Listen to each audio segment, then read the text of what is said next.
After getting back with Elias, everyone around him said I'd changed. I used to be notorious for being a drama queen, checking his phone, clinging to him like we were Siamese twins, demanding he report every little thing. It wasn't until I was drowned by the brutal class gap that I realized everyone around him thought I wasn't good enough for him. Later, I became his mistress, obedient and sweet, never daring to say I loved him, best at trading sweet nothings for his money. But he held my hand and asked me why I didn't love him anymore. Chapter 1. I ran into Elias again while entertaining investors over drinks. Because of a failed investment, I was scolded like trash and had to smile while downing glass after glass of liquor. I rushed to the restroom, shoved my fingers down my throat to throw up, and ended up with swollen, bloodshot eyes. That's when I locked eyes with Elias. He stood in the crowd like a star surrounded by planets, always surrounded by flattery. Stunned, I watched as his gaze brushed past me lightly, like I was garbage, unworthy of notice. I remembered how during our breakup I had screamed at him, "So what if you're rich?" Now that life had slapped me around 100 times, I finally understood, being rich is very impressive. After the breakup, I became a pathetic mess, and he saw it all. When I pushed open the private room door again, the investor who had just been shouting at me now wore a bootlicking grin as he greeted Elias's boss. He offered his hand, but Elias didn't shake it. The atmosphere turned awkward. The investor was the client, Elias was his client. I couldn't afford to offend either. I had to play the role of the smooth-talking nobody. Sorry, I didn't recognize the real boss. I'll take 3 shots to make up for it. The strong liquor stung my mouth, masking the bitterness in my heart. The investor's face eased and he withdrew his hand. Elias got straight to the point. How much are you still short? At that point, my company was on the brink of collapse. The startup phase burned through cash fast, and my eyes lit up at his words. Right then and there, Elias signed the investment agreement with a flourish. I don't have your contact info, do I? From now on, report directly to me about the company's operations. He clicked the pen shut, folded his hands, and looked at me calmly, completely in control. I quickly pulled out my phone and played the part of a sycophant. I re-added the WeChat I had once blocked, even swearing never to speak to him again. But I knew, this wouldn't be that simple. Sure enough, a message came in right away, "Come see me after this." I treated myself like a piece of meat waiting to be sliced. I rinsed my mouth carefully and sprayed perfume to cover the alcohol smell he hated. Then I tapped on his car window and gave him the sweetest smile I could muster. That night, I traded my body for resources. It was no big deal, I told myself. If I wanted my company to thrive, I'd have to sacrifice some dignity along the way. During this reconciliation, Elias never said a single tender word. He kept a stony face in the car as I struggled to make conversation. Then, in the heat of passion, he grabbed my chin and smirked coldly. "I knew you'd come back to me." He stroked my hair casually, like petting a dog. "Be good from now on, okay? Don't ever talk about breaking up again." Chapter 2. After that day, I moved into Elias's place. I was a little shocked, 3 years since the breakup, and his place looked exactly the same. The lemon tree on the balcony, I was the one who bought it. Now it had grown taller. The shelves still held those cheap, silly decorations I once randomly bought. Even the yellowed sticky note on the fridge remained, "Piggy baby, I love you so much. I made you breakfast, don't forget to eat. I'll miss you 100 times today." I shivered, goosebumps all over. The walk-in closet was almost empty. Elias's clothes occupied just one section. The bags I didn't take when we broke up were still there. It felt both strange and familiar. "Don't overthink it," Elias added. "I hardly ever come back. Just forgot to throw stuff out." I remembered how I used to test my importance to him by throwing tantrums and being dramatic. That's why his friends never liked me. When we broke up, his childhood friend Amelia even bluntly told me I was delusional. And Elias didn't defend me. Looking back, I was the one who didn't understand the rules. If you want money, don't ask for love. We were never equals. I nodded calmly and even smiled at Elias. "I'm honored those things are still here. I was immature back then, please don't take it to heart." Elias's expression visibly darkened. He looked like he wanted to say something, but didn't. Chapter 3. I only brought a few outfits, all basic business attire. The walk-in closet looked desolate. To be honest, I learned this the hard way after our last breakup. That day, I found out Elias's family was arranging a fiancé for him, and he didn't say no. I cried like a broken faucet, non-stop. Sniffling like a mess, I looked ridiculous. As if holding back snot was my last shred of dignity. Elias and his friend sat there watching me, stuffing clothes into my suitcase while squatting on the floor. Their eyes were filled with a mix of pity and mockery. Amelia even took my hand. Elias having a fiancé won't change anything between you two. Everyone in this circle knows how it works. You should be more understanding. I yelled that they were disgusting, that they were all sick in the head. Then, dragging my suitcase like it weighed a ton, I walked slowly toward the door, watched silently by everyone. That day, my love and dignity were shattered into pieces. I swore I'd never let myself end up in that kind of pathetic state again. Tomorrow I'll have someone come measure you. You need more dresses, Elias said, frowning at the empty closet. I was about to refuse, but then I thought, at least I'd have nicer outfits for meeting clients. So I turned around and sweetly wrapped my arms around his neck, giving him a kiss on the cheek. Sure, thank you, boss. The smile on Elias's face froze. He stared at me for a long moment. You didn't use to call me boss. Don't you think it sounds distant?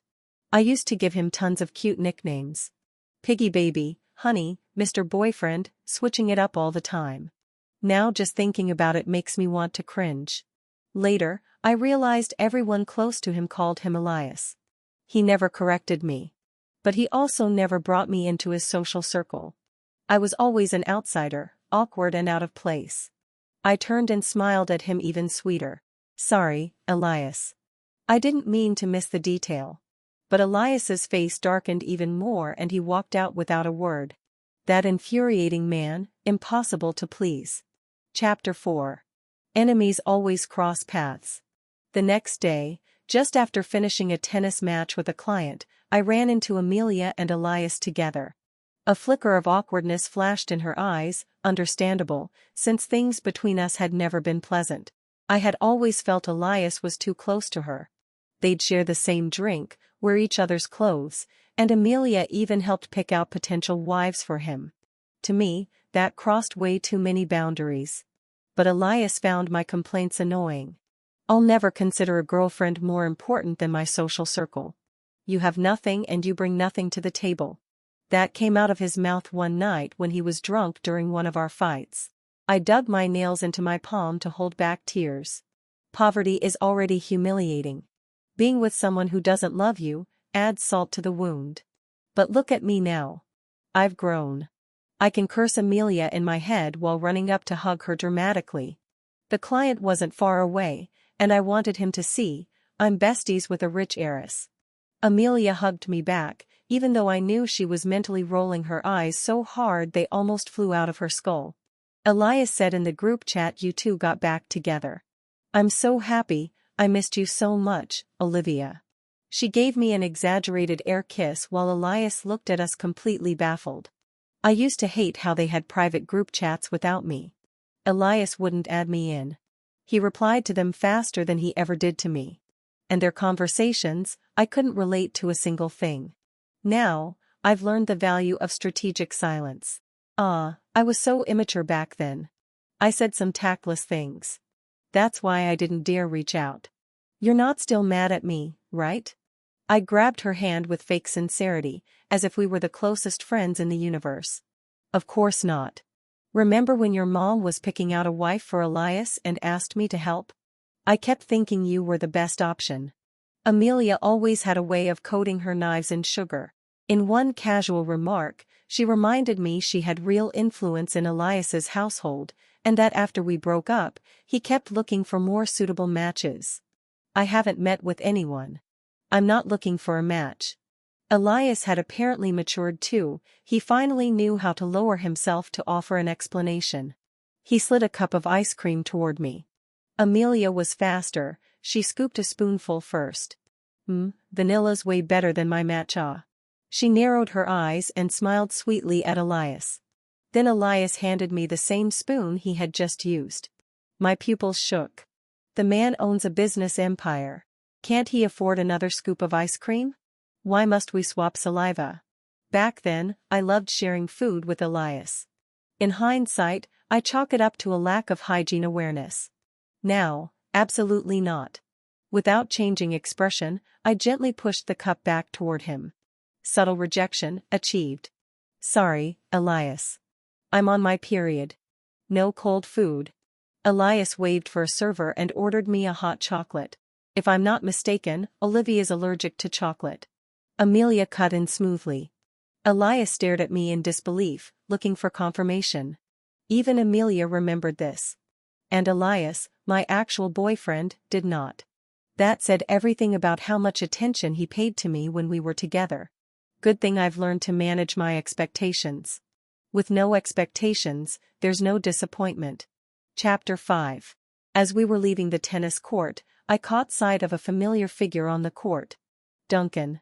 My best friend Sabrina's favorite tennis player. I casually pulled out my phone, snapped a couple of photos, and sent them to her. She instantly replied with a string of screaming ahs. I was laughing while texting when Elias leaned over to look at my screen. Instinctively, I switched apps. The smile on his lips disappeared and a subtle wave of irritation radiated from him. Can't have the sponsor getting mad. So I took the initiative and held his hand. Sorry. I just got used to keeping my phone private after work, didn't mean anything by it. I'd learned my lesson, the one in the weaker position doesn't get to throw fits. You have to be proactive, stay humble, and know your place to maintain the balance. After all, I had gained a lot from Elias, definitely worth it. Why don't you share things with me anymore?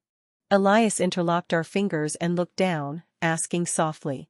I used to tell him everything. The sunset I saw, the terrible cab I took, the cute puppy I pet on the street. When I was in love with him, I was bursting with things to share, even if he rarely responded. I clung to his arm and gave it a gentle shake. You're always so busy with work. I don't want to bother you. Truth is, I just don't think of him anymore. Elias stroked my hair but didn't say anything. After that day, it was like he'd been possessed. He started texting me nonstop. While I was having dinner with a client, he sent me a photo with just 2 words, lunch. A question mark popped into my brain. Why are you sending me this? Since the client was still present, it would have been rude to be on my phone. It wasn't until afterward that I had time to reply. Balanced meal, looks awesome. While I was driving, the phone buzzed again. Got a business dinner tonight. I'll be home around 11. Don't wait up. Then he added, hate these dinners. I resisted the urge to roll my eyes and replied. I hate them too. Don't drink too much, take care of yourself. Now that we've swapped roles, I finally realize. I used to be that annoying person constantly sending messages. Right away, I messaged our company's programmer and had him connect my WeChat to an AI smart reply assistant. Let AI take over. It can be the perfect girlfriend who replies instantly. Chapter 6. Elias came home slightly drunk. Even though he'd said not to wait, I still made him some hangover soup and sat in the living room, waiting to hug him the moment he walked in. He smiled at me, loosening his tie with one hand, his eyes soft and relaxed. It was the first time he had smiled at me like that since we got back together. For a moment, I felt like I was seeing the man I'd first met. I sighed silently. If only life could always feel like the first time we met. He lifted me into his arms, his lips pressing against my neck, his breathing growing heavier. This is nice. You're such a good girl. After you left, I imagined this moment over and over, you waiting for me at home like before. My lips smiled, but my eyes remained cold. In his version of the past, I was just the sweet girl waiting obediently at home. But Elias, do you know? Every time I waited for you, I was drowning in anxiety and heartache. You ignored my texts, refused to answer my calls. I knew you had another life, one that was far more exciting and didn't include me. I'd sit on the couch quietly, crying a little, glancing at the clock, checking your WeChat step count and stalking Amelia's stories, trying to guess when you'd come back. In my head, I'd imagine myself breaking up with you.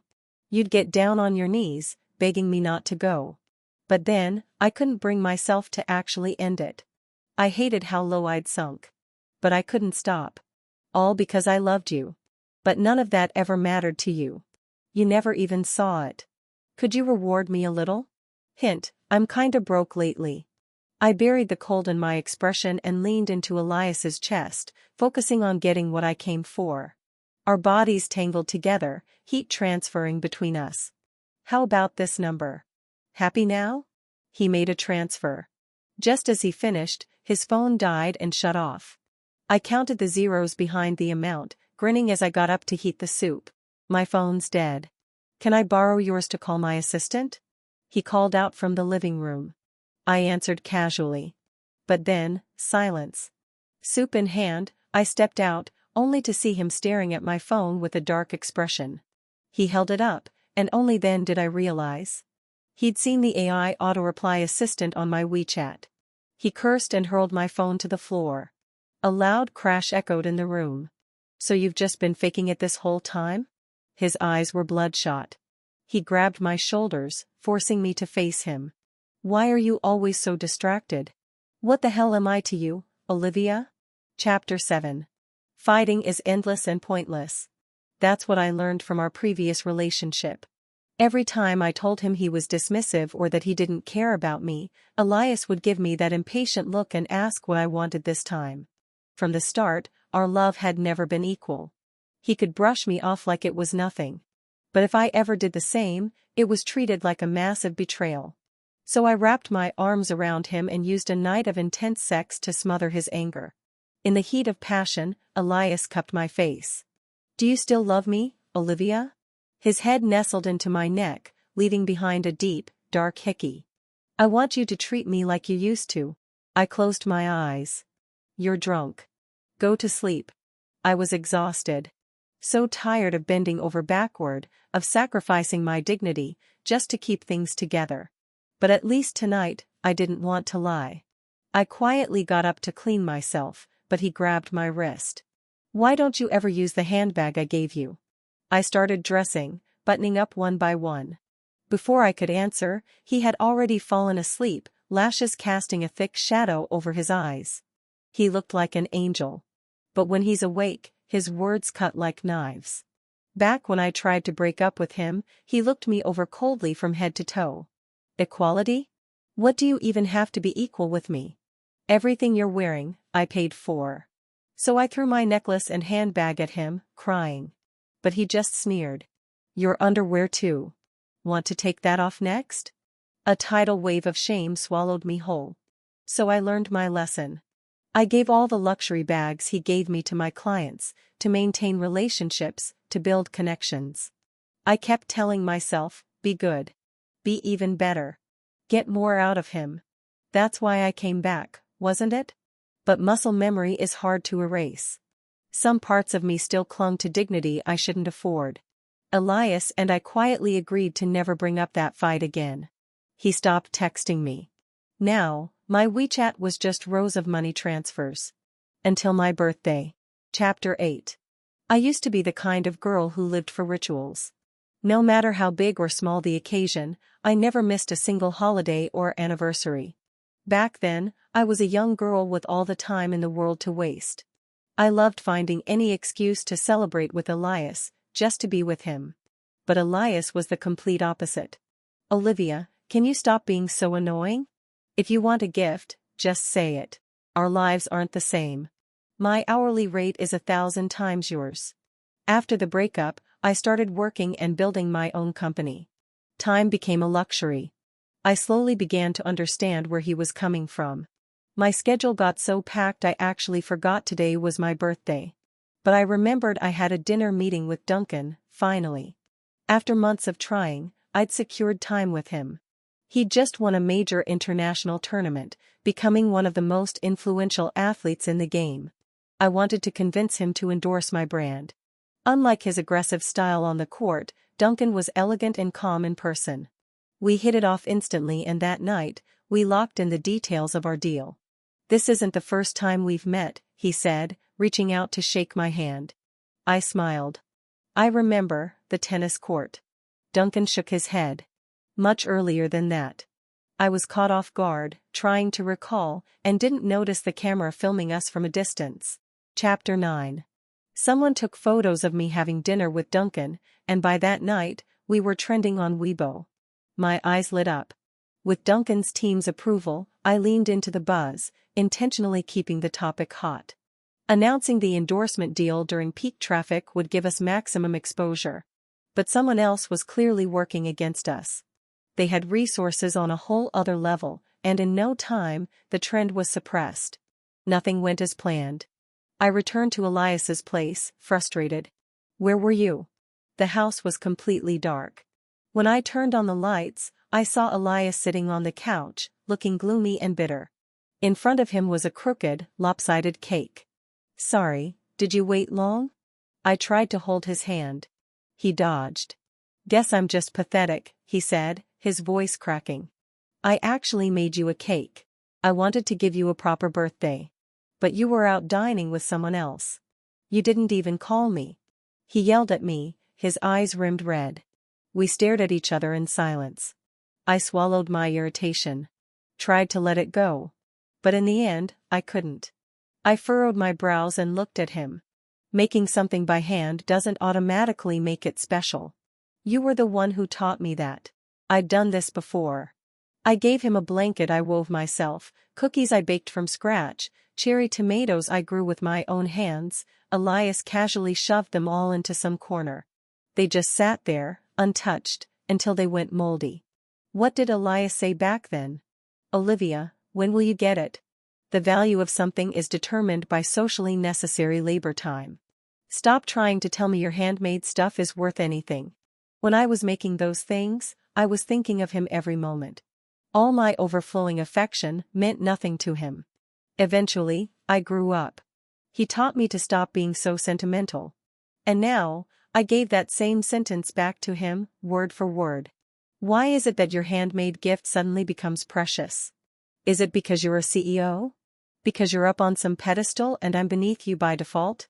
Right on cue, the lopsided cake collapsed further, looking even uglier now. Elias's chest heaved. He rushed over and held me tightly. "I'm sorry. You've been resenting me all this time, haven't you?" His cheek pressed against mine. Our tears mixed, salty, bitter. "I'll start thinking from your perspective from now on. You still love me like before, right? Let's just be okay again, please." His arms wrapped around me like chains. He kissed me fiercely, almost like possession. Maybe, for a moment. I almost wavered. But then his next sentence poured ice water over my head. "I was so jealous of Duncan. So this is what it felt like for you, back when I was with Amelia." I could feel the tremor in his chest as he spoke. That's why I had my assistant take the trending topic down immediately. "Don't worry. I handled it." I jolted out of whatever softness I'd been trapped in and sat straight up, staring at him. Elias reached out to touch my face. I slapped his hand away. Then slapped his face. Hard. 5 red marks bloomed on his cheek. "So it was you." Elias stared at me, shocked and humiliated. "Are you insane?" I slapped him again. "Let me make this clear, work is my bottom line. Don't ever interfere again. One more time, and we're done. For good." I pushed Elias away and walked out of his home. Luckily, I'd learned from last time. I hadn't left anything important at his place. I could leave freely. Love really does make people worship the powerful and trample the weak. Before, Elias knew I loved him, so he took his time breaking me down. But after we got back together, if he hadn't texted me, hadn't made me cake, hadn't shown the tiniest hint that he still loved me, I would have kept treating him like a paycheck with a heartbeat. But the moment affection reveals itself, it's like handing someone a weapon to destroy you. We lose control. We say the cruelest things. We hurt each other like we're possessed. In the end, Elias and we're not that different. Chapter 10. I held my pride for a few days. Then my company ran low on funds again, and reality hit me like a slap in the face. Honestly, what a mess. So embarrassing. I cursed myself for letting anger cloud my judgment, for not knowing when to fold. Then I swallowed my pride, pulled myself together, and fired off a long string of groveling messages to Elias. A whole day passed before he deigned to reply, with 6 words, "Wait downstairs at my building." That bastard. I cursed him in my head while instantly replying with "okay." Just my luck, it started pouring as soon as I got there. I was nearly soaked through. Elias's company security was very by the book. Since I didn't have an appointment, they wouldn't let me upstairs. I called Elias, no answer. That petty, vengeful little man. I stared daggers at my phone, imagining all the ways I could skin him alive. "Olivia. What are you doing here?" The rain above me suddenly stopped. I looked up, locked eyes with Duncan. The umbrella. Suddenly, I remembered. It was the first time my dad took me to watch a junior tennis match. The gap in skill was obvious. The winner was clear from the start and the whole crowd cheered for the other player. Duncan had lost, badly. He walked off alone, dragging his huge tennis bag. The interviews, the applause, they were for someone else. He had nothing. Then it started raining. I felt bad. I ran over, handed him my umbrella, told him I'd been following his matches, and asked if I could have his autograph. A little white lie. But Duncan looked up, surprised and touched. "I'll play better next time," he said seriously. "I won't let you down." "So it was you," he said now, smiling. "You were amazing, you know that." His face lit up. "Back then, no one knew who I was. You were the first person who ever asked for my autograph." He handed me his umbrella. "I've got a few friends who are interested in investing in your company. If you're looking for funding, you don't have to go through Elias. I can connect you." My eyes lit up, twice. I nodded like crazy. "Honestly, Elias isn't right for you." Duncan seemed ready to keep going. But I cut him off. Lightning round. "Be honest, are you helping me because you like me? Time is money. I don't have the energy to play the flirting game anymore." Duncan paused, slightly stunned, then smiled. "And what if I said yes?" I handed the umbrella back to him. "Then I'll need to keep my distance." Awkwardness hung in the air. Right as my phone rang. It was Elias, his voice cold as ice. "Come up." I looked up.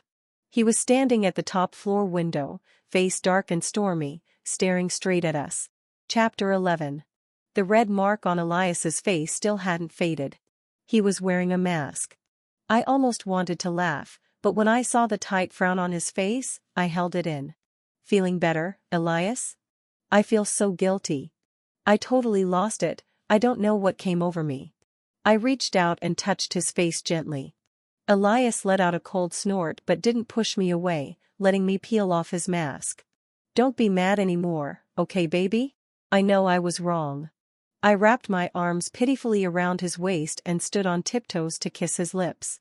"Really sorry. If I hadn't called you just now, you and Duncan could have chatted till the end of time, huh?" Elias pulled me into his arms. There's only one way to deal with Elias when he's jealous. I locked the office door behind us and turned to him with a smile. "We haven't done it here yet, have we?" His hand around my waist suddenly tightened. I slowly undid the buttons of his shirt, my fingers drifting lower as I breathed softly in his ear. "But baby, my company's been struggling lately. I haven't even had the headspace to focus on romance." "It's not that I'm ignoring you on purpose." Elias laughed. His eyes practically screamed I knew it. "So you never really loved me. You just love the money, right?" He grabbed my waist tighter, masking the sadness in his eyes. "What's the difference? I only love your money, Elias. I wouldn't even want anyone else's." I leaned against his shoulder. He carried me to the couch. And in return, I got another huge deposit. Worth it. But as we looked at each other, our eyes were hollow, vacant. As if we saw through one another. And still chose to sink deeper, willingly. Chapter 12. Elias invested in my company, on one condition: I had to accompany him to meet his friends. He must have said something to them beforehand, because the same friends who once mocked me were suddenly polite, even respectful. Sister-in-law, they greeted me. So clearly, he could have done this before. He just never wanted to treat me seriously. I greeted them one by one. Now, I no longer sweat the small stuff. I added each of them on WeChat. They were all so-and-so CEO or director this or that. You never know who might come in handy someday.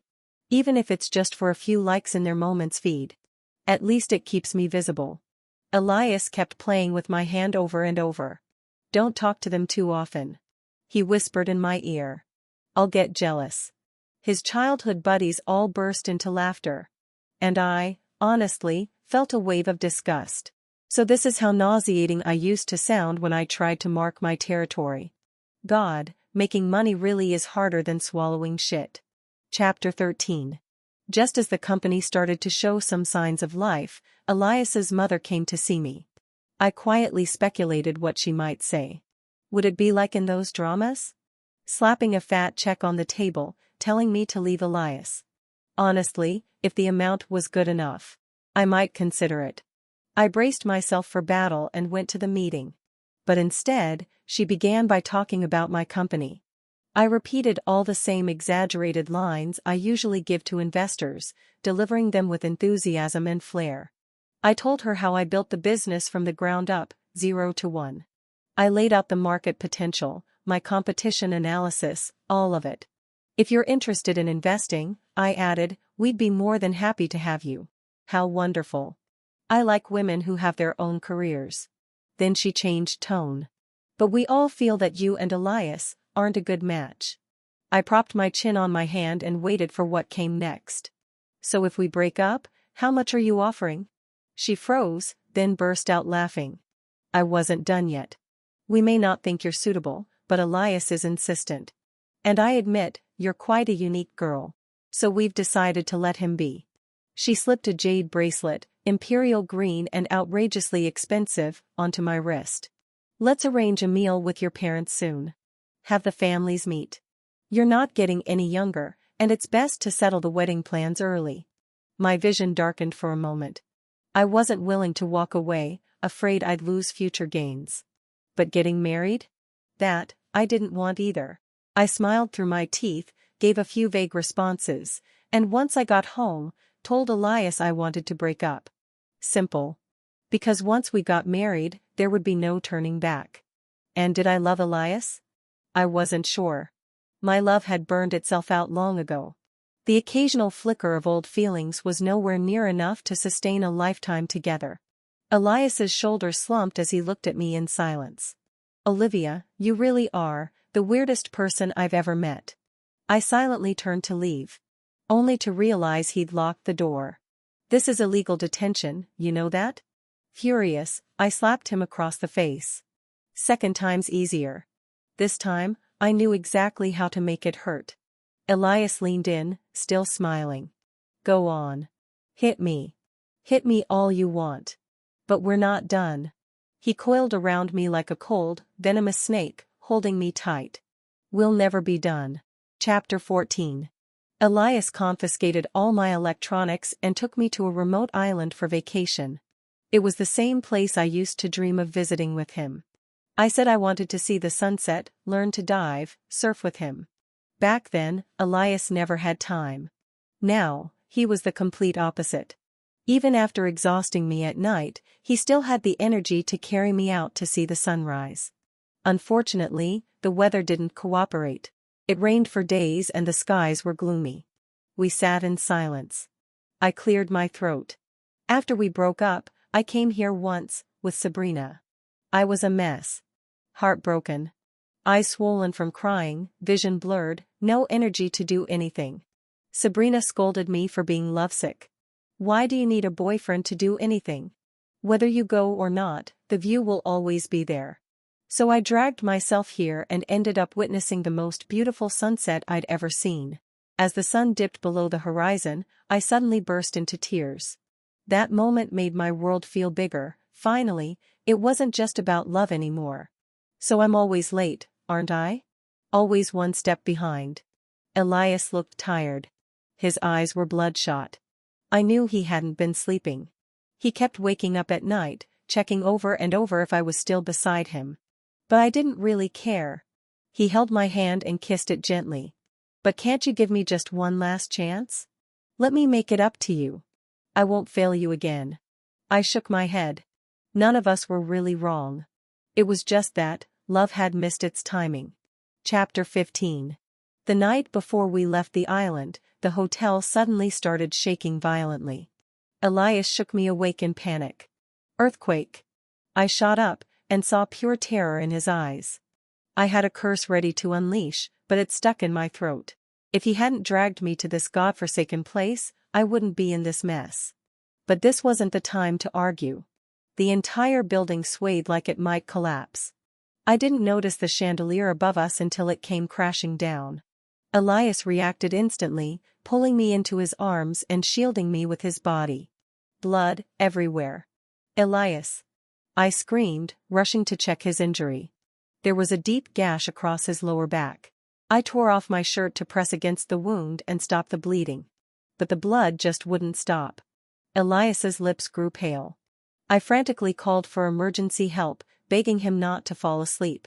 His hand clutched mine tightly as he slowly pulled out a small box from his pocket.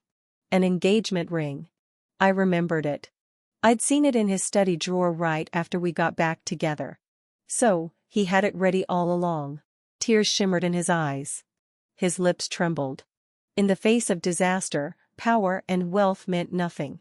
At that moment, we were stripped of all pride, status, and pretense. Just two people in love. If we survive this, will you marry me? My mind went blank. And suddenly, I remembered something I read years ago, Zhang Ailing's Love in a Fallen City. Two people, calculating and guarded, only found sincerity when the city was crumbling around them. I nodded frantically. Elias slipped the ring on my finger, then passed out from blood loss. Paramedics rushed in, saying a flurry of things I barely heard. I don't remember how I answered. When I came to, I was already in a hospital bed. Elias was lying beside me. Chapter 16. After returning home, Elias and I quickly held our wedding. Duncan came to witness the ceremony, raising his glass in a silent toast to me. In a quiet corner, he sneered. I thought you wouldn't fall into something so cliché, marrying someone you don't love. His words were laced with contempt, implying I had traded love for luxury. So what? Plenty of men do the same thing, why doesn't anyone call them out? Besides, in both love and money, Elias is clearly my best option. Wearing my white gown, I calmly replied. Marriage is simply a woman's oldest method of survival. I made up my mind long ago, I'm willing to sacrifice anything to move up in this world. I've always been honest with myself, even about the darker parts. Elias rested a light hand on my waist. Funny. When I proposed, you cried like you were about to faint. That's not what you said then. He glanced at Duncan with a smug look, watching him retreat in embarrassment. I lied. I was just afraid you'd actually die. Then who would give me money? I looked at Elias with a half-smile. My husband was far too composed now to get angry over words like that. He ran his fingers over my wedding ring and generously shared half of his assets with me. Whether there's love or not, at least we belong to each other now. Love only reveals itself after prolonged conflict and struggle. And for us, the real battle has just begun.